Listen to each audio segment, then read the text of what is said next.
Praise the lord. దేవునికి మహిమ కలుగునుగాక. మన ప్రభు అయిన యేసు క్రీస్తు వారి శ్రేష్టమైన నామమున మీ అందరికీ నా శుభములు ఆశీర్వాదములు తెలియజేస్తున్నాను. మరొక మారు ఈ విధముగా లైవ్లో దేవుని వాక్యమును ప్రకటించటానికి ప్రభువు నాకు అనుగ్రహించిన ధన్యతను బట్టి ప్రభువుకి మహిమ కలుగునుగాక. లేఖన భాగములో నుంచి పరమగీత గ్రంథము 6వ అధ్యాయము 6వ వచనాన్ని మనం చదువుకుందాము. నీ పలువరస కత్తెర వేయబడినవియు కడుగబడి ఇప్పుడే పైకి వచ్చినవియునై జోడు జోడు పిల్లలు కలిగి ఒకదానినైనా పోగొట్టుకొనక సుఖముగానున్న గొర్రెల కదుపులను పోలి ఉన్నవి. ఇదే మాట మరలా పరమగీత గ్రంథము 4వ అధ్యాయము 2వ వచనములో కూడా యాజ్ ఇట్ ఈజ్గా అదే పదము అదే వచనము రాయబడి ఉంది. ఈ వాక్య భాగములో నుంచి దేవుడు మనతో కొన్ని ఆధ్యాత్మిక సత్యాలను మాట్లాడినట్లుగా ప్రార్థనలోనికి మనం వెళ్దాము.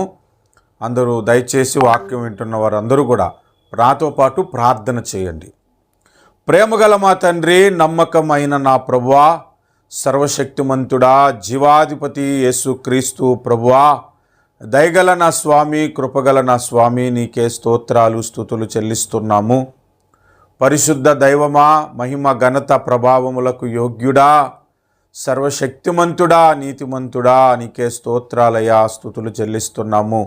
ప్రార్థన ఆలకించండి, ప్రార్థనకు ప్రతిఫలమునివ్వండి ప్రభువా. ఇదిగో కొంచెం సమయము నీ దాసుడు నీ వాక్యముని ఇక్కడ వాక్యమును విత్తనము విత్తబోవుచుండగా, నీ వాక్యమును జీవమును ఇక్కడ ప్రకటిస్తూ ఉండగా నీ యొక్క ఆత్మచేత నింపి, పరిశుద్ధాత్మ చేత నీ ఆత్మ అభిషేకము చేత మాట్లాడటానికి కృప చూపించమని ప్రార్థిస్తున్నాం ప్రభువా. ఆత్మచేత నన్ను బలపరచండి. పరిశుద్ధాత్మ నడిపింపులో వాక్యమును ప్రకటించే కృప మీరు నాకు అనుగ్రహించమని యేసు నామమున స్తుతిస్తూ ప్రార్థన చేస్తున్నాను నా పరమ తండ్రి. ఆమేన్, ఆమేన్. ప్రభునందు ప్రియులారా, పరమగీత గ్రంథము చాలా లోతైన భావగర్భితమైన గ్రంథం ఇది. ఇందులో చాలా ఆధ్యాత్మిక సత్యాలు, ఆధ్యాత్మిక మర్మములు దాగి ఉన్నటువంటి గ్రంథం ఇది. ఈ గ్రంథములో సంఘాన్ని ఫరో యొక్క రథాశ్వములతో పోల్చాడు, అంటే గుర్రములతో పోల్చాడు. జంతువులలో గుర్రములతో పోల్చాడు. పుష్పములలో షారోను పుష్పముతో పోల్చాడు. నీవు షారోను పొలములో పూయు పుష్పము వంటి దానవని. అలాగే మనం ఇంకా ఆలోచన చేస్తే పట్టణాలలో నీవు తీర్సా పట్టణమంత సౌందర్యవంతురాలవు, యెరూషలేమంత సౌందర్యవంతురాలవని పట్టణాలతో పోల్చాడు. ఇంకా మనం ఆలోచన చేస్తే వృక్షాలలో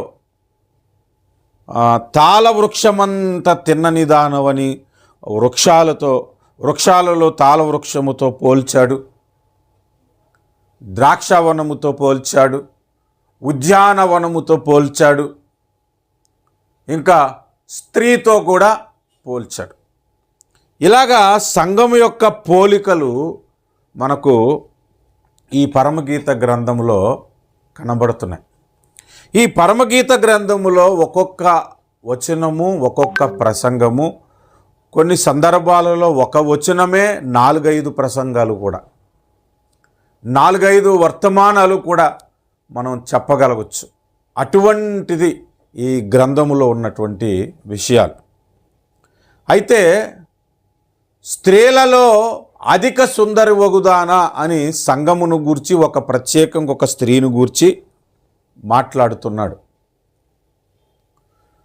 ఆ స్త్రీని గూర్చి మాట్లాడుతూ ఆ స్త్రీ యొక్క అవయవాలను వర్ణిస్తూ పలువరసను గూర్చి కూడా ఒక మాటను మనం ఇప్పుడు చదువుకున్నాం. పరమగీత గ్రంథము 6వ అధ్యాయము 6వ వచనములో సంఘము యొక్క పలువరస కత్తెర వేయబడినవియు కడగబడి ఇప్పుడే పైకి వచ్చినవియునై జోడు జోడు పిల్లలు కలిగి ఒకదానినైనా పోగొట్టుకొనక సుఖముగానున్న గొర్రెల కదుపులను పోలి ఉన్నవి అంట. ఇప్పుడు పళ్ళును గూర్చి అంత ఒక వచనము దేవుడు రాయించాడు. పోనీ ఒకచోటే ఈ మాట ఉందా అంటే అదే పరమగీత గ్రంథము 4వ అధ్యాయము 2వ వచనములో కూడా అదే మాట కనబడుతుంది. మరి 2 చోట్ల ఈ ఒకే వచనము రాయబడినప్పుడు ఆ ఒక్క వచనములో నుంచే దేవుడు మనతో ఏమి మాట్లాడాలనుకుంటున్నాడు, ఆ ఒక్క వచనములో నుంచే దేవుడు మనతో ఏమి చెప్పాలనుకుంటున్నాడు అనేది మనం నేర్చుకోవలసిన అవసరం ఉంది. సరే, ఆ వచనాన్ని మనం కొంచెం లోతుగా ధ్యానము చేద్దాము. ఈ పళ్ళు గురించి రోజు కూడా మనకు చాలా ఉపయోగమే. పళ్ళు ఉదయం లేచినప్పుడు, బ్రేక్ఫాస్ట్ తిన్నప్పుడు పళ్ళు అవసరము, మధ్యలో స్నాక్స్ కానీ ఫ్రూట్స్ కానీ తింటే పళ్ళు అవసరము, లంచ్కి పళ్ళు అవసరము, డిన్నర్కి పళ్ళు అవసరము.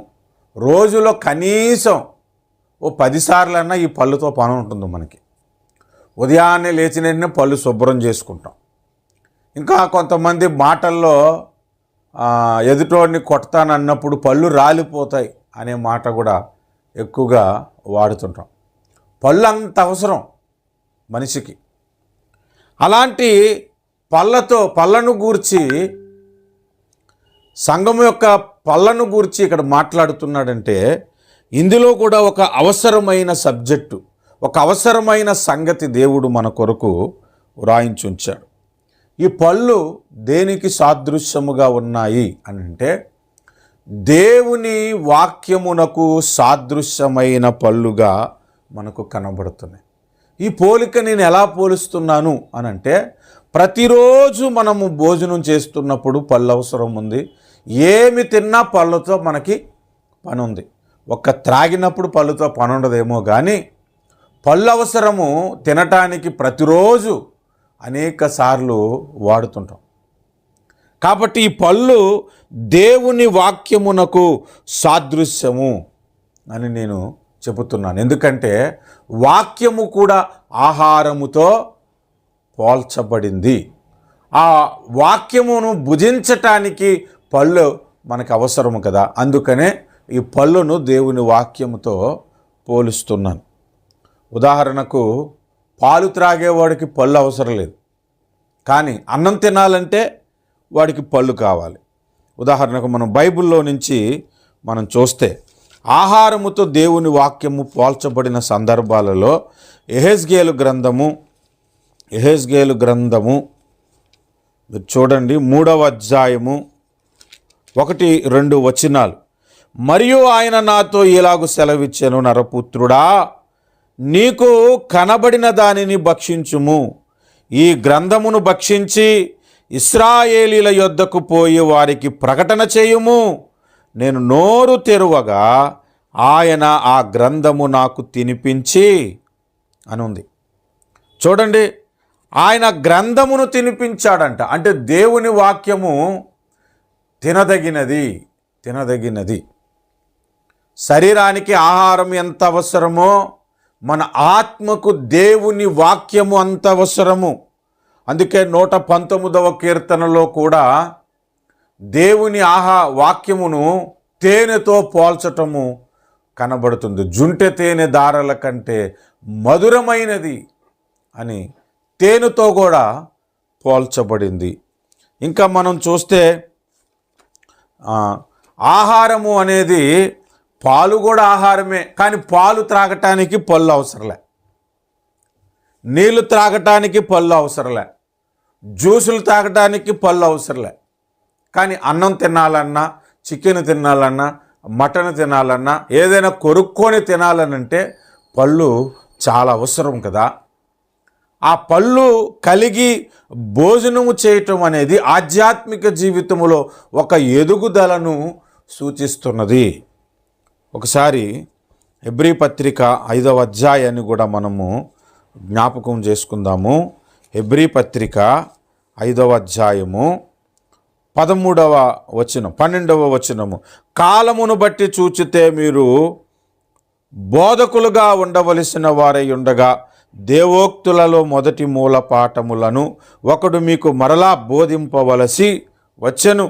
మీరు పాలు త్రాగవలసిన వారే గాని బలమైన ఆహారము తినగలవారు కారు అన్నాడు. తర్వాత, పాలు త్రాగు ప్రతివాడు శిశువే కనుక నీతి వాక్య విషయములలో అనుభవం లేనివాడై ఉన్నాడు అంట. మరలా 14వ వచనం చూస్తే, వయసు వచ్చిన వారి అభ్యాసము చేత మేలు కీడులను వివేచించుటకు సాధకము చేయబడిన జ్ఞానేంద్రములు గలవారు గనుక బలమైన ఆహారము వారికే తగును అన్నాడు. అంటే పసితనముగా ఉన్నప్పుడు అన్నము తినరు, పాలు త్రాగి బ్రతుకుతాడు కదా. పళ్ళు కొంచెం రావటం మొదలైన తర్వాత ఆహారము తినటము ప్రారంభమవుతుంది. నెమ్మదిగా ఆహారం తినటం ప్రారంభమై మనిషి ఎదగటము ఉంటుంది. కాబట్టి ఆధ్యాత్మిక జీవితంలో కూడా లోతైన వాక్యము, మర్మమైన వాక్యము, సత్యమైన వాక్యము, జీవమైన వాక్యమును మనము భుజించటం అనేది దేవుడు మనకు అనుగ్రహించాడు. ఇప్పుడు సంఘము యొక్క అవయవాలలో పళ్ళను గురించి ఎందుకు మాట్లాడుతున్నాడు అనంటే, లోతైన ఆహారము అనగా వాక్యమును, ఆహారమును భుజించగలిగిన అనుభవము సంఘమునకు వచ్చినది. అది మొట్టమొదటి విషయం. అందుకే పళ్ళు దేవుని వాక్యమునకు సాదృశ్యముగా మనకు కనబడుతుంది. ఇక మనం కొంచెం లోతుగా మనం ధ్యానం చేస్తే, ఈ పళ్ళును గురించి మొట్టమొదటగా మాట్లాడిన మాట, నీ పలు వరస కత్తెర వేయబడినవియు అన్నాడు. అంటే పలు వరస అంట. వరస అంటే అర్థం ఏంటి? క్రమము అని. పళ్ళు వరుసగా ఉన్నాయా, అక్కడక్కడ ఉన్నాయా? మనకి చూడండి, వరుసగా ఉంటాయి పళ్ళు. వరుసగా ఒక క్రమములో, ఒక ఆర్డర్ ప్రకారముగా మనకు పళ్ళు ఉంటాయి. పై పళ్ళు కానీ కింద పళ్ళు కానీ ఒక వరుసగా మనకుంటాయి. అక్కడొక పన్ను, అక్కడొక పన్ను, అక్కడొక పన్ను ఉంటే చూడటానికి అది వరుసగా ఉందంటామా, క్రమంగా ఉందంటామా? సింగపూర్లో బస్సు ఎక్కటానికి కానీ ట్రైన్ ఎక్కటానికి కానీ అంత క్రమం, వరుసగా నించుంటారు. డోర్ తీయబడుతుంది బస్సుది, ఒకరి తర్వాత ఒకరు ఎక్కుతారు. మన ఇండియాలో అనుకోండి, బస్ స్టాండ్లో నేను చూస్తాను, బస్సులాగా ఆగటం మొదలు, ఒకడు కిటికీలోంచి దూరుతాడు, ఒకడు డోర్లో నుంచి తోసుకుంటూ తన్నుకుంటూ, ఒకడు ఎక్కుతున్నోని కిందకి లాగేసి ఎక్కుతారు. ఏది క్రమము? క్రమముగా ఎక్కటం ఏమిటి అంటే ఆర్డర్గా వెళ్ళటం, లైన్గా వెళ్ళటం. దానిని వరస అంటారన్నమాట. అంటే పళ్ళు దేవుని వాక్యముతో పోల్చబడినది కాబట్టి, వాక్యము కూడా మనము చదివినప్పుడు క్రమం ఉండాలి, ధ్యానించినప్పుడు క్రమం ఉండాలి, బోధించినప్పుడు క్రమం ఉండాలి, ప్రసంగించినప్పుడు క్రమం ఉండాలి. ఇది మనం నేర్చుకోవలసిన పాఠ. కొంతమంది చదివేటప్పుడు క్రమం ఉండదు, వాళ్ళకి నచ్చినది చదువుకుంటూ వెళ్ళిపోతారు. ఒక ఆయన బైబిల్లో నాకు బాగా ఎక్కువగా చదివే పుస్తకం ఏదైనా ఉందంటే అది సామెతల గ్రంథం అన్నాడు. నిజంగానే ఆయన బైబిల్ తెరిచి చూస్తే సామెతల గ్రంథం మాసిపోయినట్లుగా, నలిగిపోయినట్లుగా ఉంది. మిగిలిన పుస్తకాలలో పేజీలు కూడా రావట్లే. అలాగా ఏదో ఒక పుస్తకం నచ్చుతుంది, అదే ఎక్కువ చదువుకుంటారు. కొంతమంది 91వ కీర్తనే చదువుకుంటారు, కొంతమంది కీర్తనలే చదువుకుంటారు, కొంతమంది సువార్తలు ఎక్కువ చదువుకుంటారు, కొంతమంది ఉపమానాలే చదువుకుంటారు. అలా కాదు, దేవుడు మనకిచ్చిన గ్రంథాన్ని క్రమముగా చదవటం ముందు నేర్చుకోవాలి. అప్పుడు దేవుడు నీ పలు వరస కత్తెర వేయబడినట్లుగా ఉన్నవని మనతో మాట్లాడగలుగుతారు. అక్కడ కొంచెం, ఇక్కడ కొంచెం, అక్కడ కొంచెం చదవకూడదు. చదవటం వలన అర్థం కాదు. దేవుడు ఒక క్రమమైన పద్ధతిలో 66 గ్రంథాలను మనకి దేవుడు అనుగ్రహించాడు. దేవుడు అనుగ్రహించిన ఈ గ్రంథములో ఒక పద్ధతి ఉంది. కాబట్టి వరుసగా దేవుని వాక్యమును చదువుట అనేది క్రైస్తవుడికి అవసరమైనటువంటిది. రెండవది, బోధించేటప్పుడు కూడా క్రమముగా బోధించటం నేర్చుకోవాలి. క్రమముగా బోధించటం. నేను ఎప్పుడు కూడా నా ప్రసంగాలు ఏమి బోధించిన ఒక క్రమము పెట్టుకుంటా. యేసు ప్రభు యొక్క ఉపమానాలన్నీ ధ్యానం చేసి అదంతా ఒక క్రమములో పెట్టుకున్నాను. ప్రకటన గ్రంథమును గూర్చి అనగా యుగాంతమును గూర్చి ధ్యానించినప్పుడు అందులోని వరుస క్రమము ఎప్పుడు ఈ అంత్య దినాలు ప్రారంభమవుతున్నాయి, దేని తర్వాత ఏమి జరుగుతుంది, అలాగా ఒక క్రమములో దానిని బోధించుకుంటూ ఆర్డర్ చేసి పెట్టుకున్నాను. ఎవరైనా నా యూట్యూబ్ ఛానల్ ఫస్ట్ టైం చూస్తే సబ్స్క్రైబ్ చేసుకొని ఆ ఛానల్లోనికి వెళ్ళి ప్లేలిస్టులోకి వెళ్ళి చూడండి. ఒక్కొక్క పుస్తకమును గురించి ఒక్కొక్క సబ్జెక్టును గురించి క్రమముగా బోధించినవి కనబడతాయి. పరిశుద్ధాత్మను గురించి బోధించేటప్పుడు పరిశుద్ధాత్మ దేవుడు ఎవరు, ఆయన బాధ్యత ఏమిటి, ఈ లోకములో ఆయన బాధ్యత ఏంటి, విశ్వాసులం ఏమి చేస్తున్నాడు, పరిశుద్ధాత్మ వరాలు ఏమిటి, పరిశుద్ధాత్మ ఫలం ఏమిటి అనేది ఒక క్రమ పద్ధతిలో బోధించాను నేను. అలాగే బోధించే విషయంలో క్రమం ఉండాలి. క్రమముతో మనము బోధించటము నేర్చుకోవాలి. నేను కొంతమంది సేవకులను చూస్తాను, బైబిల్ వచ్చిన వాడు చదువుతారు, చదవబడిన వచనం మీద ప్రసంగం రాదు. ఎక్కడెక్కడో విషయాలు చెప్పి ఏవేవో చెప్పి అమెరికా గురించి కొంచెంసేపు చెప్పి జపాన్ గురించి కొంచెంసేపు చెప్పి కొంతసేపు ఆయన గురించి ఆయన చెప్పుకొని తర్వాత ఒక అరగంటకో 40 నిమిషాలకో చదివిన వచనం దగ్గరికి వస్తాడో రాడు కూడా గ్యారంటీ లేని ప్రసంగికులను నేను చూశాను. చదివింది ఒకటి, చెప్పేది ఒకటి, అసలు ఒకదానికొకటి సంబంధం ఉండదు. అంటే క్రమముగా బోధించటం, వరుసగా బోధించటము అనేది చాలామందికి ఉండదు. ఒక వచనాన్ని మనం బోధించేటప్పుడు ఆ వచనము ఏ సందర్భంలో రాయబడింది, ఏ సందర్భంలో ఆ మాట తెలియజేశాడు, ఇప్పుడు దాన్ని మనం ఎలా అన్వయించుకోవాలి అనేది ఒక క్రమముగా బోధించటం అనేది ఈ పలువరస మనకు తెలియజేస్తుంది. పలువరస అనగానే మీరు గుర్తుంచుకోవలసింది, బైబిల్ చదివినప్పుడు క్రమం ఉండాలి. పలువరస అనేది మనకేమి నేర్పిస్తుందంటే బోధించేవాడవైతే బోధించే విషయములలో క్రమం ఉండాలి. తర్వాత ధ్యానించేటప్పుడు ధ్యానించే విషయములలో కూడా క్రమం ఉండాలి. నేను ధ్యానం చేసినప్పుడు కూడా ఒక క్రమము పెట్టుకుంటా, ఒక పద్ధతిని నేను పెట్టుకుంటా. అంత్య దినములలో యాకోబు ఆశీర్వాదమును గూర్చి 12 మంది తన కుమారులకు 12 మంది గోత్రకర్తలకు ఏం ఆశీర్వాదం ఇచ్చాడు అనేది ఒక వరుస క్రమంలో దానిని ధ్యానం చేసి ఒక్కొక్కటిగా దాని మీద ప్రసంగించి అప్లోడ్ చేయటం. 12 సంవత్సరాల రక్తస్రావ రోగము గల స్త్రీని గురించి ధ్యానించినప్పుడు ఆమెను గురించి దేవుడు మనకు నేర్పిస్తున్న పాఠము పార్ట్ 1, పార్ట్ 2, పార్ట్ 3, పార్ట్ 4గా దానిని ధ్యానించి ఒక ఆర్డర్లో దానిని ప్రసంగించాను. అంటే ధ్యానించేటప్పుడు కూడా మనకు క్రమం ఉండాలి. తర్వాత దేవుని వాక్యము పరిశీలన చేసినప్పుడు క్రమముగా పరిశీలన చేయాలి. క్రమముగా అంటే పలువరస అనేది మనకి ఏమి నేర్పిస్తుందంటే క్రమమును నేర్పిస్తుంది. వాక్యము చదివేటప్పుడు క్రమమును, బోధించేటప్పుడు క్రమమును, ప్రకటించేటప్పుడు క్రమమును. నేను ఎప్పుడు బోధించినా ఒక గురి కలిగి బోధిస్తాను. ఎక్కడి నుంచి విశ్వాసిని ఎక్కడికి తీసుకెళ్ళాలనుకుంటున్నాను అన్నది నా మైండ్లో ఉంటుంది, నా హృదయంలో ఉంటుంది, నా ఆలోచనల చేత నింపుకుంటాను. విశ్వాసిని ప్రార్థనలో అయితే ఈ విధముగా ప్రార్థనలోనికి నడిపించాలి అనే గురి పెట్టుకొని ప్రార్థనను గురించి ప్రసంగిస్తాను. వాక్యమును గురించి అయితే వాక్యములో ఈ ఎత్తుకు విశ్వాసిని తీసుకొని రావాలని వాక్యమును గురించి ప్రకటిస్తాను. లేదా విశ్వాసికి దేవుని యొక్క సంకల్పం అర్థము కావాలి అనుకుంటే ఆ సంకల్పమును అతనికి అర్థమయ్యేలాగా సృష్టి క్రమములోని రహస్యాలను వరుసగా దేని తర్వాత ఏది చేశాడు, దానిని బట్టి దేవుడు ఏమి చేయాలనుకుంటున్నాడు అనేది ఒక పాయింట్, ఒక గురి కలిగి ప్రకటిస్తాం. దీనిని క్రమము, వరస అంటారన్నమాట. వరుసగా దేవుని వాక్యమును ప్రకటించుట నేర్చుకోవాలి. ఈనాడు చాలామంది యూట్యూబుల్లో కానీ, వాట్సాప్ల్లో కానీ, ఫేస్బుక్లో కానీ ప్రసంగించే వాళ్ళు ఉన్నారు. ఒక క్రమం ఉండదు, ఒక పుస్తకమును గురించి బోధించటం ఉండదు, ఒక సత్యమును గురించి మాట్లాడటం ఉండదు, యేసు రాకడను గురించి బోధించటం ఉండదు. అసలు కొంతమంది వాక్యమే బోధించరు, అది వేరే సంగతి. ఇంకా వాళ్ళను పలుతో కూడా పోల్చకూడదు. వాక్యం బోధించరు. ఎక్కడో యుద్ధం జరిగితే యుద్ధమును గురించి బోధిస్తారు, ఎక్కడైనా యాక్సిడెంట్ అయితే యాక్సిడెంట్ను గురించి బోధిస్తున్నారు. అలాంటి పరిస్థితి వచ్చేసింది నాడు క్రైస్తవ సంఘానికి.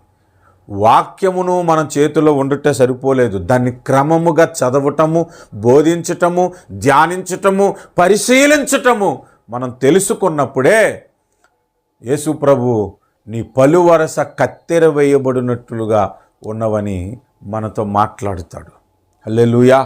కాబట్టి వరుసగా దేవుని వాక్యమును ధ్యానించుట మనం నేర్చుకోవాలి. కత్తెర వేయబడినట్లుగా అన్నాడు. ఇంకొక మాట మీరు ఆలోచన చేయాలి. కత్తెర వేయబడినట్లుగా అంటే అర్థం ఏంటి? ఎగుడు దిగుడు లేకుండా దానిని సమానముగా కట్ చేయటం అన్నమాట. కొన్ని పార్కులకి మనం వెళ్ళినప్పుడు వారు మొక్కలను కట్ చేస్తారు, అందంగా కట్ చేస్తారు. రోడ్డు పక్కన ఉన్న మొక్కలన్నీ ఒకే హైట్లో ఎదుగుతాయా? అవి ఎదిగేటప్పుడు ఎదగవు. ఒకటి ఎగుడు, ఒకటి ఎత్తుగా, ఒకటి పొట్టిగా ఉంటాయి. వాటిని క్రమముగా కట్ చేస్తారు, అందంగా దానిని తీర్చిదిద్దుతారన్నమాట. మనం ప్రసంగించినప్పుడు కూడా అలాగే అందమును చూపించాలి. ధ్యానించినప్పుడు కూడా అందముగా ఉండాలి. దేవుని దృష్టికి ఒక పద్ధతిగా వాక్యాన్ని ధ్యానం చేస్తున్నాడు ఈ నా కుమారుడు అన్నట్లుగా ఉండాలి. ఎగుడు దిగుడుగా ఉంటే దాన్ని ఏం చేయాలంటే కట్ చేయాలి. కొంతమందికి ప్రసంగాలు కట్ చేయటం రాక ఒక అంశాన్ని ఎత్తుకొని అక్కడి నుంచి ఇంకో అంశానికి వెళ్ళిపోయి, అక్కడి నుంచి మళ్ళీ ఇంకొక అంశానికి వెళ్ళిపోయి, చివరికి కలగా పొలగము చేసి సబ్జెక్టు లేకుండా పాడు చేసే ప్రసంగాలు ఉన్నాయి. కాబట్టి కత్తెర వేయబడినట్లుగా అంటే అర్థం ఏంటంటే ఎప్పుడు ప్రారంభించాలి, ఎప్పుడు ఆపాలి అనేది కూడా తెలుసుకోవాలి. కొంతమంది పులిపేట్ల మీదకి ఎక్కుతారు, ఇంకెక్కటమే. వాళ్ళు ఎప్పుడు ఆపుతాడో తెలీదు, అసలు ఎదుటోళ్ళకి అర్థమవుతుందో లేదో తెలీదు. ఆయన బుర్రలో అనుకున్నది చెప్పాలనుకుంటాడు, ఇంక మొత్తం చెప్పుకుంటూ వెళ్ళిపోవటమే తప్ప అది విశ్వాసంలో పనిచేస్తుందో లేదో కూడా చూడండి. ఒక క్రమము అనేది వాక్యములో లేకపోతే అది కత్తెర వేయబడిన అనుభవము కాదు అని దేవుడు మనకిక్కడ నేర్పిస్తున్నాడు. ఇది రెండవది. మొట్టమొదటిది పళ్ళు దేవుని వాక్యానికి సాదృశ్యము. రెండవది వాక్యమును క్రమముగా చదవటము కానీ, ధ్యానించటము కానీ, బోధించటం కానీ, ప్రకటించటం కానీ చేయాలి. మూడవది కత్తెర వేయబడినట్లుగా ఉండాలి దేవుని వాక్యము. నాలుగవది మనము ఆలోచిస్తే పళ్ళుకి పై వరస, కింద వరస అనేవి రెండు కనబడుతున్నాయి. పై వరస, కింద వరస అనేది. పై వరస, కింద వరస అనే దానిని నేను ఎలాగ ఆలోచన చేశానంటే, కొంతమంది దీని మీద వాక్యాన్ని చెప్పారు. ఏమనంటే పళ్ళు కింద వరస కదులుతాయి, పై వరస కదలదు. పై వరస కదలకుండా స్థిరముగా ఉంటుంది కాబట్టి విశ్వాసులు స్థిరముగా ఉండాలి. కింద వరస కదులుతూ ఉంటుంది కాబట్టి భక్తిహీనులు ఎప్పుడు కదులుచున్న సముద్రం వలె ఉంటారు అని బోధించే వాళ్ళను నేను విన్నాను. అయితే ఇక్కడ ఆ పళ్ళు అనేవి రక్షణ లేని వ్యక్తులను గూర్చి కాదు. ఎందుకంటే సంఘకన్యక అవయవాలలో ఒక భాగముగా పళ్ళును గురించి మనము ధ్యానిస్తున్నాం. అసలు పరలోకానికి వచ్చాడంటేనే భక్తిహీనుడు కాడని అర్థం కదా. కాబట్టి కదులుతున్న పళ్ళు భక్తిహీనులకు అప్లై చేయకూడదు. కదులుతున్న పళ్ళు భక్తిహీనులకు పోలికగా మాట్లాడకూడదు. పై పళ్ళు కానీ, కింద పళ్ళు కానీ భక్తి పరులకే సాదృశ్యముగా మాట్లాడవచ్చు. కానీ కదులుతున్న పళ్ళు దేనికి సాదృశ్యము, కదలని పళ్ళు దేనికి సాదృశ్యము అనంటే ఇక్కడ మీరు గమనించండి. రెండు వరుసల్లో పై వరుస పరిశుద్ధాత్మ దేవుని సందేశము వాక్యములో ఉన్నది.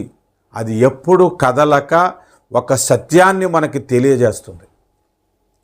కింద వరుస వాక్యములోని అక్షరమునకు సాదృశ్యము. ఆ అక్షరాలలో కొంచెం కదలిక కనబడుతుంది మనకు.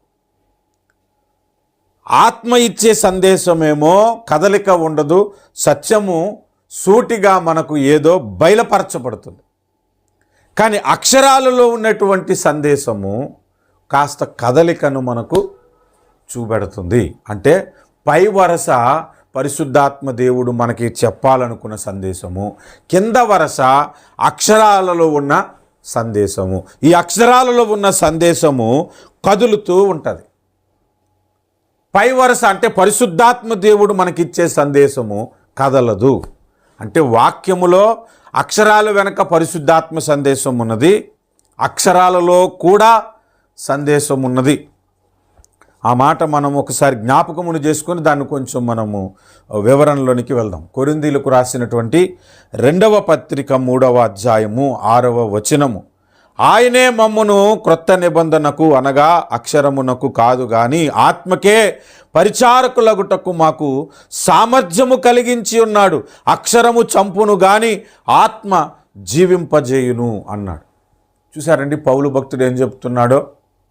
అక్షరము వెనక పరిశుద్ధాత్మ దేవుని సందేశం ఉంది, ఆ సందేశాన్ని ప్రకటించడానికి దేవుడు మమ్మల్ని పిలిచాడు అని చెప్తున్నాడు.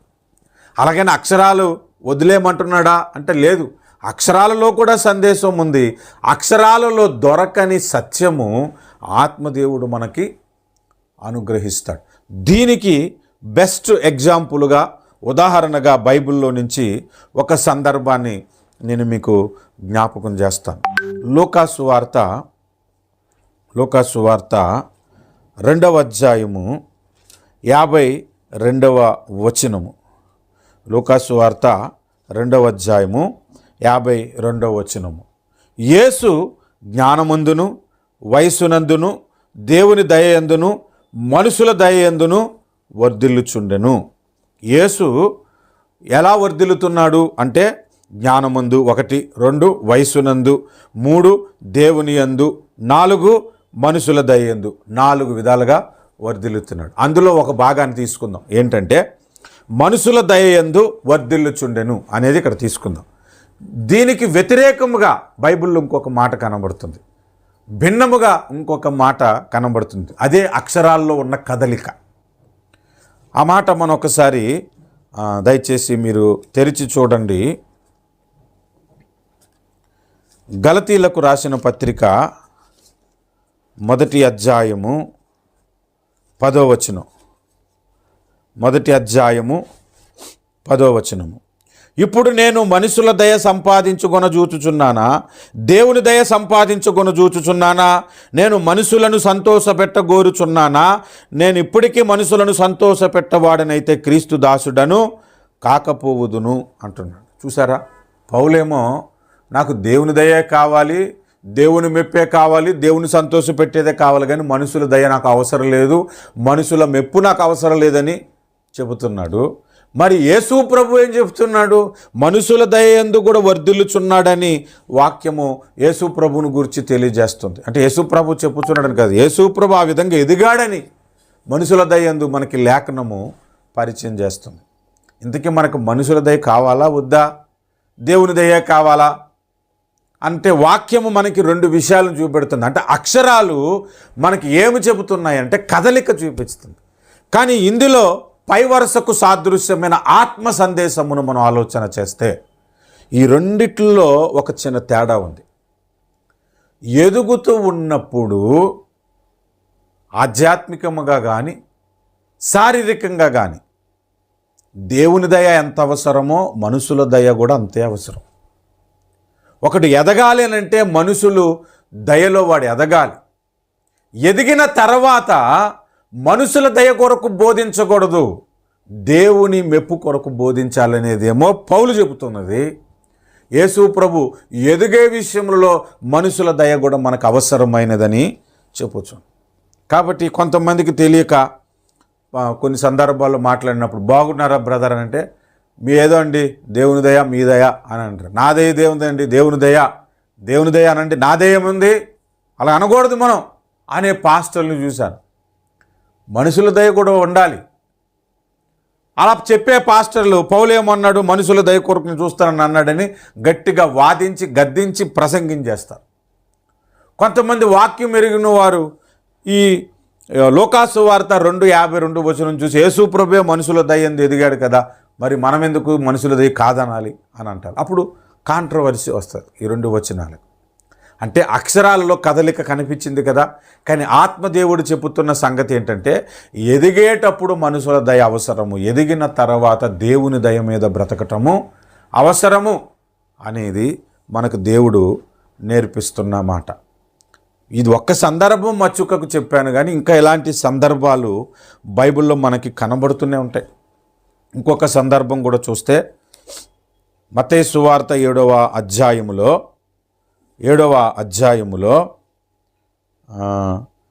అడుగుడి మీకు ఇయ్యబడును అని 7వ వచనం దగ్గర ప్రారంభమవుతుంది. 10వ వచనం చూస్తే, మీరు చెడ్డవారై ఉండి మీ పిల్లలకు మంచి ఈవులనియ్య నెరిగి ఉండగా పరలోకమందున్న మీ తండ్రి తన అడుగు వారికి అంతకంటే ఎంతో నిశ్చయముగా మంచి ఈవులనిచ్చును. కావున మనుషులు మీకు ఏమి చేయవలనని మీరు కోరుదురో అలాగుననే మీరును వారికి చేయుడి అంటున్నాడు. ఇక్కడ చూడండి, ఇదే సందర్భాన్ని మరలా లూకాసు వార్త 11వ అధ్యాయంలో మనకి కనబడుతుంది. చూడండి, అంటే అక్షరాల్లో కదలికను మీకు తెలియజేస్తున్నాను. 11వ అధ్యాయము 10వ వచనము 11వ వచనం, మీలో తండ్రి అయిన వాడు తన కుమారుడు చేపనడిగితే చేపకు ప్రతిగా పామునిచ్చునా, గుడ్డునడిగితే తేలునిచ్చునా? కాబట్టి మీరు చెడ్డవారయుండి మీ పిల్లలకు మంచి ఈవులనియ్య నెరిగి ఉండగా పరలోకమందున్న మీ తండ్రి తన అడుగు వారికి పరిశుద్ధాత్మను ఎంతో నిశ్చయముగా అనుగ్రహించును అన్నాడు. లూకాసు వార్తలో పరిశుద్ధాత్మను అనుగ్రహించును అంటున్నాడు. మత్తయి సువార్తలో ఈవులను అనుగ్రహించును అంటున్నాడు. కాబట్టి అక్షరాల మీద డిపెండ్ అయిన వాడు, అంటే పలు వరుసలో కింద వరుస మీద డిపెండ్ అయిన వారు, కొంతమంది ఏమో ఈవులను ఇస్తాను అన్నాడు కానీ పరిశుద్ధాత్మను అనలేదు అని వాదించవచ్చు. కొంతమంది పరిశుద్ధాత్మని ఇస్తానన్నాడు, ఈవులను గురించి మాట్లాడలేదని ప్రసంగించవచ్చు. ఈ మత్తయి సువార్త మీద ఒక ప్రసంగము, లూకాసు వార్త మీద ఒక ప్రసంగం వెళ్ళిపోతుంది. అదే ఈ సందర్భాన్ని దగ్గర పెట్టుకొని మనం ఆలోచిస్తే, ఆయన అడుగువారికి మీలో చెడ్డవాడైన తండ్రి ఒకటి అడిగితే ఇంకోటి ఇవ్వడు కదా, అడిగినదే ఇస్తారు కదా.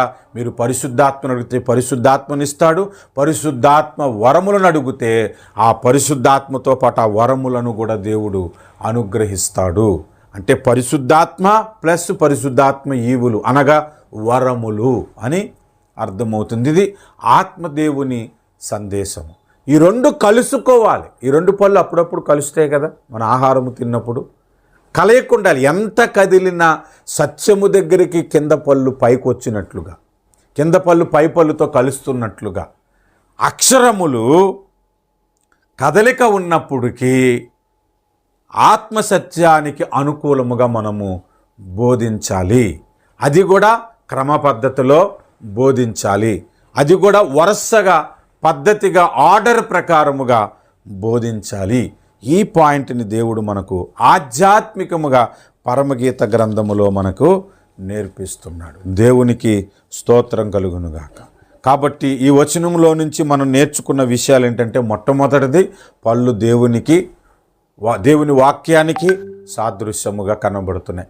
రెండవది వాక్యము క్రమముగా చదవటం, బోధించటం, ప్రకటించటం, ధ్యానించటం, పరిశీలించటం చేయాలి. మూడవది కత్తెర వేసినట్లుగా దేవుని వాక్యము కొన్ని ఎగుడు దిగుడు లేకుండా దానిని ఒక పద్ధతి ప్రకారంగా బోధించటం గురించి మాట్లాడుతుంది. నాలుగవది పై వరుస కింద వరుస అనే తేడా ఏంటో చెప్పాను. పై వరుస ఆత్మదేవుని సందేశమును, కింద వరుస అక్షరములను బట్టి కలుగుతున్న సందేశము మనకు తెలియజేస్తుంది. ఇంకొంచెము లోతుగా మనం వెళ్దాం. పరమగీత గ్రంథము 6వ అధ్యాయము 6వ వచనములో, కడుగబడి ఇప్పుడే పైకి వచ్చినవియునై అన్నాడు. పళ్ళంట కడుగబడి అంట మొట్టమొదటిది, ఇప్పుడే పైకి వచ్చినవై అన్నాడు. కడగబడటం అంటే ఫ్రెష్ అని, ఇప్పుడే పైకి వచ్చినవి అంటే అది కూడా ఫ్రెష్, తాజాదనం అన్నమాట. టూత్ పేస్ట్ గురించి యాడ్ ఇచ్చేటప్పుడు ఫ్రెష్ అంటారన్నమాట. ఉదయం బ్రష్ చేసుకుంటే అంటే సాయంత్రం 5 అయినా కూడా నోరు ఫ్రెష్గా ఉంచుతాయంట కొన్ని టూత్ పేస్ట్లు. అలాంటి యాడ్స్ మనం వింటుంటాం కదా. కడుగబడి అనంటే శుభ్రం చేయబడి, ఇప్పుడే పైకి వచ్చిన అన్నట్లుగా, అంటే తాజాగా అన్నట్లుగా. అంటే ఇక్కడ మీరు ఆలోచించండి, వాక్యము మనం ఎన్నిసార్లు చదివినా అది ఫ్రెష్గా కనబడుతుంది, తాజాగా కనబడుతుంది. నేను ఎప్పుడు వాక్యమును ప్రకటించినా అందులో ఒక క్రొత్తదనాన్ని ప్రకటించడానికి ఇష్టపడతాను. అందుకే నా ప్రతి ప్రసంగము రికార్డ్ చేయబడుతుంది. ఇక్కడ చెప్పిన ప్రసంగమే మళ్ళీ ఇంకో 4-5 ఊర్లో చెప్పుకొని ఆ ప్రసంగాన్ని అటు తిప్పి ఇటు తిప్పి అవసరాన్ని బట్టి చెబుతాను. కానీ కొంతమంది అలా గడిపేసే వాళ్ళు ఉంటారు. ఎప్పుడు ఫ్రెష్గా దేవుని వాక్యాన్ని అందించాలి. మీరు భోజనం చేసేటప్పుడు ఫ్రెష్గా తింటారా? వండేసిన 3 రోజుల తర్వాత కూడా తెచ్చుకొని తింటామా? కొంతమంది ఉదయం వండుకున్నది రాత్రికి తినరు, రాత్రి వండుకున్నది రాత్రే, పగలు వండుకున్నది పగలే తింటారు. అంత ఫ్రెష్గా తినటానికి ఇష్టపడతారు. దేవుని వాక్యము కూడా ఫ్రెష్గా ఈరోజు దేవుడు నాతో ఏం మాట్లాడుతాడు అన్న మైండ్తో చదవాలి, అన్న మైండ్తో ధ్యానించాలి, అన్న మైండ్తోనే అటువంటి తలంపుతోనే దేవుని వాక్యమును ప్రకటించాలి. అందుకే ఏ సంఘానికి వెళ్ళి ప్రకటించినా, నా సొంత సంఘానికి వెళ్ళి ప్రకటించినా, వేరే సంఘానికి వెళ్ళి ప్రకటించినా కూడా ఈ రోజుకి దేవుడు క్రొత్తదనముగా నాతో ఏం మాట్లాడుతున్నాడు అది వారితో నేను ప్రకటించాలి అనుకుంటాను. కాబట్టి ఎప్పుడు కూడా దేవుని వాక్యము ఫ్రెష్ బ్రెడ్ తిన్నట్టుగా, ఫ్రెష్గా భోంచేస్తున్నట్లుగా మనం తినాలి. హల్లెలూయా. పాడైపోయిన భోజనం తినం, 3 రోజుల కిందట వండింది తినం కదా, ఫ్రెష్గా మనము తింటాం కదా. అలాగే బోధించేటప్పుడు బోధకులు దేవుని వాక్యము ఫ్రెష్గా బోధించారు. ఇప్పుడు ధ్యానం చేసి ఒక విషయాన్ని దేవుని దగ్గర కనిపెట్టి నేర్చుకుని అది సంఘానికి బోధించారు. ఎప్పుడో పాతకాలపు ప్రసంగాలను తెచ్చుకొని ఎవరో ప్రసంగించినది అదే పదే ప్రసంగించుకుంటూ పలు చోట్ల వెళ్ళిపోవటం కాదు. ఫ్రెష్గా దేవుని వాక్యాన్ని ప్రకటిస్తున్న సంఘముగా మనకు పరమగీత గ్రంథము 6:6లోను 4:2లోను మనకు దేవుడు కనబడుతున్నాడు. అందుకే నీ పలువరస కత్తెర వేయబడినదై కడగబడి ఇప్పుడే పైకి వచ్చినవి అయి అని అంటున్నాడు. హల్లెలూయా. కాబట్టి మనం నేర్చుకున్నది 4వదిగా చూస్తే ఫ్రెష్ వాక్యముగా మనం దీన్ని పరిగణించాలి. ఫ్రెష్గా దేవుని వాక్యాన్ని ఆలోచించాలి. నేను ప్రతిరోజు బైబిల్ చదువుతాను. ప్రతిరోజు బైబిల్ చదువుతున్నప్పుడు నాకు ఇంకా క్రొత్తగా కనబడుతుంది చదివినది కూడా. ఆదికాండం మరలా నేను చదవటం ప్రారంభిస్తే మరలా నాకు అది క్రొత్తగా కనబడుతుంది. అంతకుముందు తెలిసిందే కదా అని కూడా విడిచిపెట్టను. అందులో ఇంకొంచెం క్రొత్తదనము కనబడుతుంటుంది. అలా కనబడినప్పుడల్లా మరలా దాని మీద ప్రసంగించడానికి ఇష్టపడతాను. నేను మరలా అంశాన్ని ప్రకటించటానికి ఇష్టపడతాను. కాబట్టి దేవుని వాక్యం ఎప్పుడు ఫ్రెష్గా ఉంచుకోవాలి. హల్లెలూయా. 5వ విషయానికి వద్దాం. పళ్ళు తెల్లగా ఉంటాయి. నల్లగా ఉంటాయా పళ్ళు? అమెరికా వాళ్ళకి ఎవరికైనా నల్లగా ఉందా? పోనీ నీగ్రో వాళ్ళు నల్లగా ఉంటారు, వాళ్ళు పళ్ళు నల్లగా ఉంటాయా? వాళ్ళు ఇంకా తెల్లగా ఉంటాయి. తెల్లగున్నోళ్ళ కన్నా నల్లగున్నోళ్ళు పళ్ళు ఇంకా తెల్లగా కనబడతాయి. ఎవరి పళ్ళైనా తెల్లగానే ఉంటాయి, కానీ నల్లగా ఉండే పళ్ళు కలిగిన వ్యక్తులు ఎవరుండరు. ఒకవేళ ఎవరైనా బాగా తిక్క ముదిరి ఎలాగో పెదాలు ఎర్రగా లేకపోయినా ఎర్రగా ఉండేటట్లుగా లిప్స్టిక్స్లు వేసుకుంటున్నట్టుగా నల్లటి పళ్ళు కలగాని పళ్ళుకి నల్లగా చేసుకుంటే తిక్కలో ఉండొచ్చేమో, కానీ పళ్ళు ఎప్పుడు తెల్లగానే ఉంటాయి. తెలుపు పరిశుద్ధతకు సూచన. దేవుని వాక్యము పరిశుద్ధ వాక్యము, పరిశుద్ధ గ్రంథము అని దీనికి వ్రాయబడి ఉంది. దేవుని వాక్యము పరిశుద్ధమైనది, ఇందులో అపవిత్రత లేనే లేదు. కానీ కొంతమంది మీ బైబిల్లో ఇలా రాసింది, అలా రాసింది.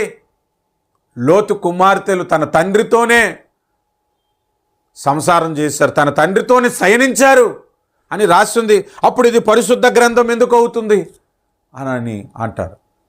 మీరు ఆలోచన చేయండి. ఎవడైనా తప్పు చేశాడు అనుకో, నువ్వు తప్పు చేశావు అని చెప్పటం చెప్పినోడు అపవిత్రుడా? చెప్పండి, కాదు కదా.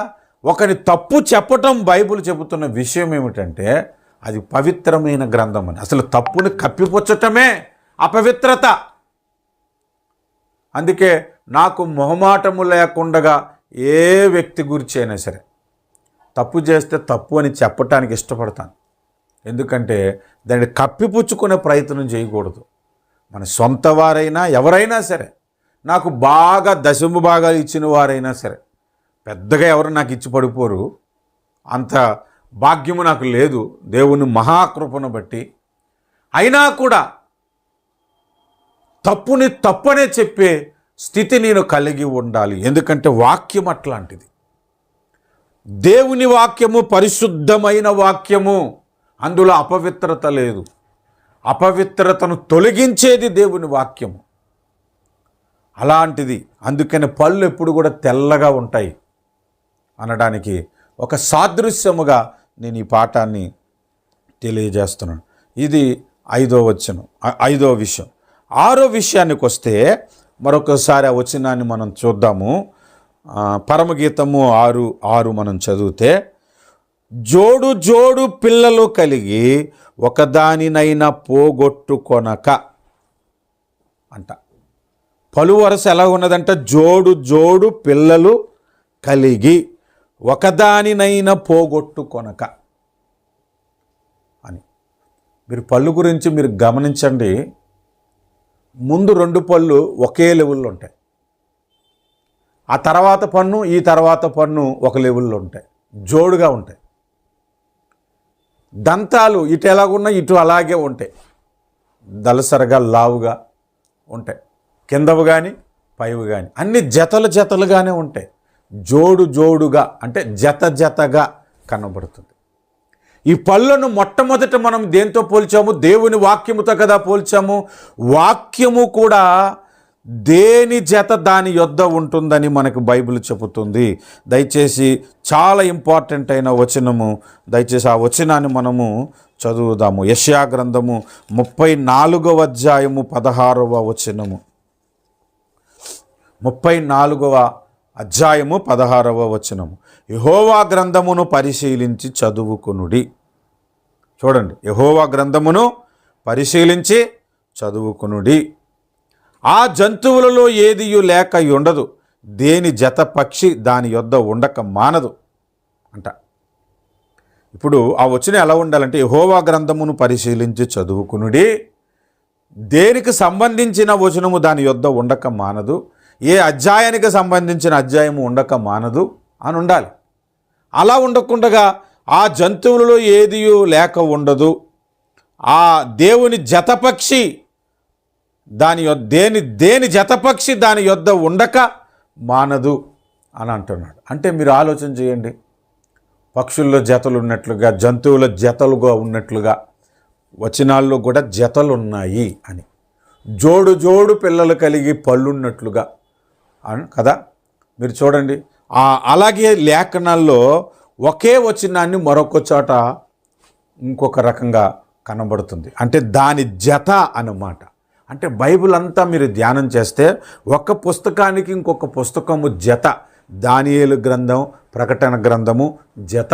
ఈ 2 గ్రంథాలు అంచె దినములను గూర్చి ప్రకటిస్తున్నాయి. అలాగే యెహెజ్కేలు గ్రంథం 1వ అధ్యాయము, ప్రకటన గ్రంథము 4వ అధ్యాయము 2 జత. ఇక్కడ సింహాసనము గురించి మాట్లాడుతున్నాడు, అక్కడ సింహాసనము గురించి మాట్లాడుతున్నాడు. అలాగే యెషయా గ్రంథం 6వ అధ్యాయం కూడా సింహాసనమును గురించి మాట్లాడుతున్నాడు. అంటే యెషయా గ్రంథం 6వ అధ్యాయము, యెహెజ్కేలు గ్రంథం 1వ అధ్యాయము, ప్రకటన గ్రంథము 4వ అధ్యాయము జత. ప్రతి విషయంలో కూడా జత మనకు కనబడుతూనే ఉంటాయి. అది మనం గమనించి ధ్యానము చేయాలి. దీనికి కూడా బైబిల్లో నుంచి కొన్ని ఉదాహరణలు మీకు నేను చూపెడతాను. దయచేసి కాస్త గమనిద్దాం మనం. ఉదాహరణకు మత్తయి సువార్త 25వ అధ్యాయము 25వ అధ్యాయంలో యేసయ్య రాకడను గురించి ఒక సందర్భాన్ని మనం చదువుకుందాము. మత్తయి సువార్త 25వ అధ్యాయము, క్షమించండి 24వ అధ్యాయము 42వ వచనము. కావున ఏ దినమున మీరు ప్రభు వచ్చునో మీకు తెలియదు గనుక మెలకువగా నుండుడి. ఏ జామున దొంగ వచ్చునో ఇంటి యజమానునికి తెలిసి ఉండిన ఎడల అతడు మెలకువగా ఉండి తన ఇంటిని కన్నము వేయనీయడని మీరు ఎరుగుదురు. మీరు అనుకొనని గడియలో మనుష్య కుమారుడు వచ్చును గనుకయే మీరును సిద్ధముగా ఉండుడి. యేసు ప్రభు రాకడను గురించి మాట్లాడుతూ దొంగతో పోలుస్తున్నాడు. దొంగ ఎప్పుడు వస్తాడో తెలిస్తే ఇంటి యజమానుడు దొంగతనము జరగకుండా జాగ్రత్త పడతాడు కదా. దొంగ ఎప్పుడు వస్తాడు చెప్పిరాడు కదా. అలాగే నా రాకడ ఉండును అని ఇక్కడ చెబుతున్నాడు. దీని జతవచనం మనం వెతికి పట్టుకోవాలి. దీని జతవచనం దగ్గరికి వెళ్ళినప్పుడు మనకు ఇంకొక సత్యము కనబడుతుంది. 1 దెస్సలోనికి పత్రిక 5వ అధ్యాయము చూడండి, 2వ వచనం. రాత్రివేళ దొంగ ఎలాగూ వచ్చునో అలాగే ప్రభువు దినము వచ్చినని మీకు బాగుగా తెలియను. లోకులు నెమ్మదిగా ఉన్నది భయమేమీ లేదని చెప్పుకొనుచుండగా గర్భిణీ స్త్రీకి ప్రసవ వేదన వచ్చినట్లు వారికి ఆకస్మికముగా నాశనము తటస్థించును గనుక వారెంత మాత్రమును తప్పించుకొనరు.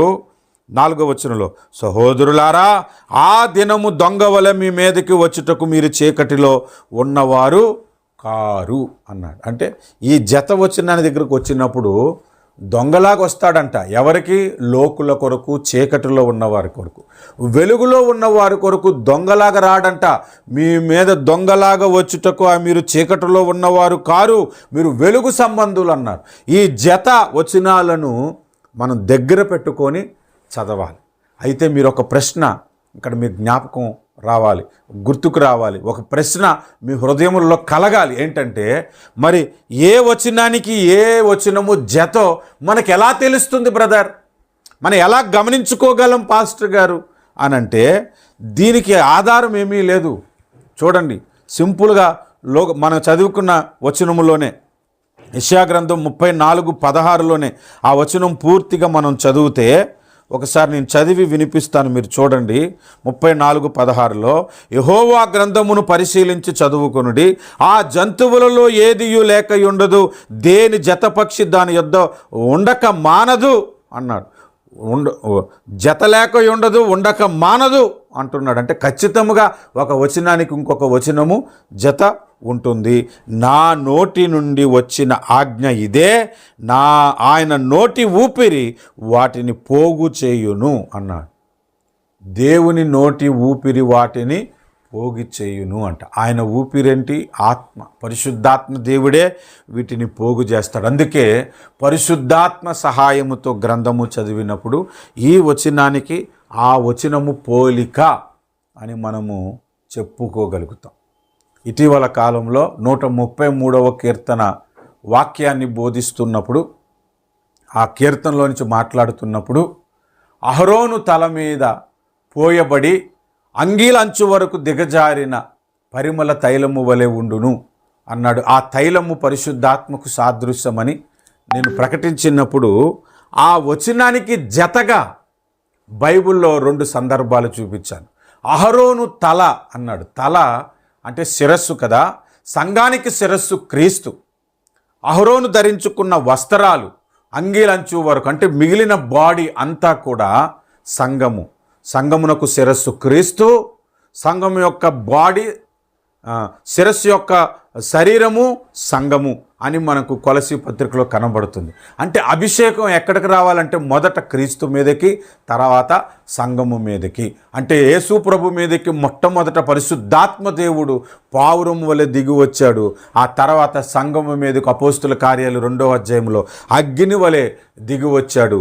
ఈ ప్రవచనము 133వ కీర్తనలో ఉంది. దీని జత అక్కడ కనబడుతుందని నేను బోధిస్తే, ఒక పాప, చిన్న పాపే, ఒక 16 years ఉన్న పాప నా దగ్గరకు వచ్చి అంటుంది, దీనికి ఆ వచనానికి లింక్ ఎలా పెట్టారు పాస్టర్ గారు, ఎలా ఆ లింకును మీరు కలిపారు అని అంటే, ఆ కలపటం అనేది మనం చేయలేము. పరిశుద్ధాత్మ దేవుడే మనకు ఆ వాటిని పోగు చేసి మన ముందున ఆవిష్కరిస్తాడు. అందుకే పరిశుద్ధాత్మ మీద ఆధారపడి దేవుని గ్రంథాన్ని మనము చదవాలి. అప్పుడు లేఖనాల్లో అనేకమైన విషయాలు మనకు కనబడతాయి. కాబట్టి మనం ఆలోచన చేస్తే 7వదిగా మనం ఏం నేర్చుకుంటున్నాము? జోడు జోడు పిల్లలను కలిగి అనే మాటకు అర్థం ఏంటంటే, వాక్యంలో జతలు జతలుగా మనకు కనబడతాయి, ఉన్న వచనాలే కనబడతాయి. అంతేందుకు మనం చదువుకున్న మూలవచనము కూడా పరమగీతము 6:6, అలాగే దానికి జతగా మరొక వచనం మనకేం కనబడుతుంది, పరమగీతము 4:2. 2 వచనాలు ఒకటే. కీర్తనలో కూడా 53వ కీర్తన తర్వాత 14వ కీర్తన 2 కీర్తనలు ఒకటే. అలాగే సమూయేలు గ్రంథములో ఒక అధ్యాయము కీర్తనలో 18వ అధ్యాయంతో పోల్చి చూస్తే 2 ఒకటే. ఇలాగ ప్రతిదానికి పోలిక జత జోడుగా మనకు బైబిల్ గ్రంథములో కనబడుతుంది. కాబట్టి పలు వరుసను కూడా దేవుడు జతగానే సృష్టించాడు. ఈ దంతాలు ఏ సైజులో ఉంటాయి, ఇటువైపు దంతాలు కూడా ఆల్మోస్ట్ అదే సైజులో అదే రూపంలో ఉంటాయి. ఇక్కడ దంతం ఉంది కదా అని ఒకవైపు రెండో దంతం ముందుకు రాదు, ముందు 2 పళ్ళు సమానంగా ఉన్నట్లుగా. ఎప్పుడో అక్కడక్కడ కొంతమందికి పళ్ళు సమానంగా లేకుండా వాళ్ళు తినే ఆహారాన్ని బట్టి వాళ్ళు చేసుకునే పనులను బట్టి ఎగుడు దిగుడుగా ఉంటాయి. కానీ ఆల్మోస్ట్ అందరికీ జతలుగానే పళ్ళు నిర్మించబడ్డాయి, దేవుడు సృష్టించాడు. కారణం ఏమిటంటే దేవుని వాక్యాన్ని కూడా ఆ విధముగానే వరుసగా ధ్యానము చేయుట, జతలు జతలుగా ఉన్నవి పోగు చేసుకొని ధ్యానము చేయుట అనే పాఠాన్ని దేవుడు మనకు నేర్పించటానికి. దేవునికి స్తోత్రం కలుగునుగాక. ఇంకొక చిన్న పోలిక నేను చెప్పి ముగిస్తాను. శరీరములోని అవయవాలు విశ్వాసులకు పోలికగా మనకు బైబిల్ 12వ అధ్యాయం 1 కొరింథీ పత్రికలో రాయబడి ఉంది. కొంతమంది విశ్వాసులు ముక్కుకు, కొంతమంది విశ్వాసులు చెవికి, కొంతమంది విశ్వాసులు కాళ్ళకు, చేతులకు, వేళ్లకు, గోర్లకు, తల వెంట్రుకలకు, కళ్ళకు పోలికగా దేవుడు నిర్మాణం చేస్తున్నాడు ఆధ్యాత్మిక జీవితంలో. అంటే ఈ పోలిక కలిగిన వారందరూ, ముక్కు పోలిక కలిగిన వారందరూ ఒక గుంపు. ఇలాగ ఒక్కొక్క అవయవాన్ని మొత్తాన్ని చూస్తే వధువు సంఘము కనబడుతుంది. అలాగే ఈ పళ్ళులో పై వరుస, కింద వరుస, ఈ 2 వరుసలలో కదలని పళ్ళు, కదులుతున్న పళ్ళు కూడా మనకు 2 విషయాలను ప్రాముఖ్యముగా మనకు నేర్పిస్తున్నటువంటిది కనబడుతుంది. దానికి అవసరమైన ఒక వచనాన్ని మనము చదువుకుందాము. పేతురుకు రాసిన 2వ పత్రిక 1వ అధ్యాయము 19వ వచనము చూడండి. మరియు ఇంతకంటే స్థిరమైన ప్రవచన వాక్యము మనకున్నది. దేవుని వాక్యము కదలనిది అని అర్థమవుతుంది. ఇక్కడ స్థిరమైన వాక్యము అన్నాడు. స్థిరమైన వాక్యం అంటే కదలనిది. వాక్యము కదలదు, స్థిరముగా ఒక సత్యాన్ని మనకు నేర్పిస్తుంది. కానీ కదిలే పళ్ళు ఉన్నాయిగా, వాక్యములో కదిలే సందర్భాన్ని కూడా మనకు దేవుడు తెలియజేస్తున్నాడు. 147వ కీర్తన 15వ వచనం. 147వ కీర్తన 15వ వచనము మనం చూస్తే, ఆయన వాక్యము బహు వేగముగా పరుగెత్తును అంట. అంటే వాక్యము కదులుతుందా లేదా? కదలదంటే ఒక పోలిక, కదలటానికి ఒక పోలిక మనకు ఎలా కనబడుతున్నాయి? దేవుని వాక్యము కదలక స్థిరముగా మన హృదయంలో ఉండేది, అదే వాక్యము మనలను కదిలించేది కూడా. దేవుని వాక్యము స్థిరమైనది, కదులుతున్నది కూడా అనేది నేర్పించటానికే కదిలే పలువరుస ఉన్నది, కదలని పలువరుస ఒకటి ఉన్నది. కాబట్టి మొత్తముగా ఈ పళ్ళలోనే దేవుని వాక్యపు లోతేంటో మనకు దేవుడు చూపిస్తున్నాడు. ఈ పలువరుస ఆధ్యాత్మిక జీవితముగా మనం కలిగి ఉండాలి. ప్రతి విశ్వాసి, ప్రతి సేవకుడు, రక్షింపబడిన ప్రతి వ్యక్తి ఈ పళ్ళను గూర్చిన ధ్యానము, ఈ సత్యమును మనం గ్రహించి వాక్యం పట్ల ఇంకా ఉన్నతమైన ఆసక్తి చేత మనము ముందుకు కొనసాగాలి. ఇది దేవుడు మనకి నేర్పిస్తున్న ఒక అద్భుతమైన సత్యం. కనుక పరమగీతములో ఇంకా ఇలాంటివి ఎన్నో సత్యాలను దేవుడు మన కొరకు ఆధ్యాత్మిక సత్యాలను గ్రహించటానికి వ్రాయించి పెట్టాడు. వాటి మీద దృష్టి కలిగి ప్రభు చిత్తమైతే ఇంకొన్ని విషయాలు రానున్న దినాల్లో మనము ధ్యానం చేద్దాం.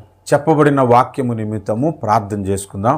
అందరూ కూడా కళ్ళు మూసుకొనండి, ప్రార్థనకు నాతో పాటు ఏకీభవించండి. ప్రేమగల మా తండ్రి, నీకు స్తోత్రాలు స్తుతులు చెల్లిస్తున్నాము. ఇదిగో నాయన సంగమ్యం కలిగి ఉన్న పళ్ళు ఆధ్యాత్మికముగా దేవుని వాక్యమునకు పోలికగా మాకు తెలియజేశారు.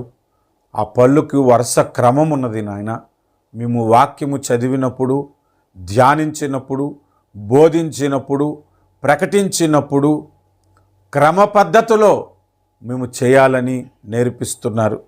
ఎగుడు దిగుడు ఉండకుండా దానిని ఎంతవరకు ప్రకటించాలో, ఎంతవరకు ప్రకటించకూడదో, సమయాన్ని కూడా ఎలాగూ దాన్ని యూటిలైజ్ చేసుకోవాలో కత్తిరి వేయబడినట్లుగా ఉండాలని మీరు మాకు తెలియజేస్తున్నారు. పళ్ళు తెల్లగా ఉంటే మీ వాక్యము పరిశుద్ధమైనది కనుక ఈ గ్రంథానికి పరిశుద్ధ గ్రంథమని మేము గ్రహించాము. ప్రభువా నీకు స్తోత్రాలు చెల్లిస్తున్నాము. అది కడుగబడి ఇప్పుడే పైకి వచ్చిన దాని వలె పళ్ళు కనబడుతున్నాయి అంటున్నారంటే మేము బోధించినప్పుడు, చదివినప్పుడు వాక్యములో తాజాదనమునుగా మేము గ్రహించాలని, ఈరోజు దేవుడు నాతో ఏమి మాట్లాడుతున్నాడో అది ఎప్పుడు చదివిన వచనమే కాదని మాకు తెలియజేసి మాతో మాట్లాడినందుకు స్తోత్రాలు.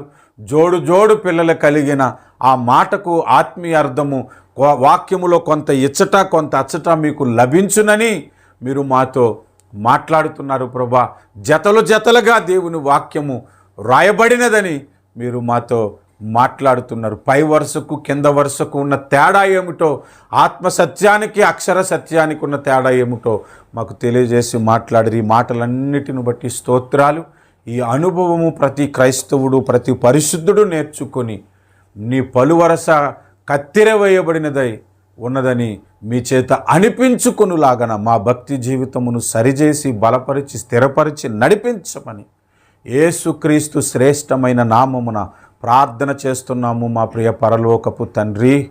ఆమేన్. యేసు రక్తం జయం, ప్రభు యేసు రక్తం జయం, శిలువ రక్తం సంపూర్ణ విజయం, అపవాది క్రియలకు అనంత నాశనం కలుగునుగాక. Amen, amen, amen. God bless you. Amen. Please subscribe to our channel, press the notification button and like our videos. Thank you for watching.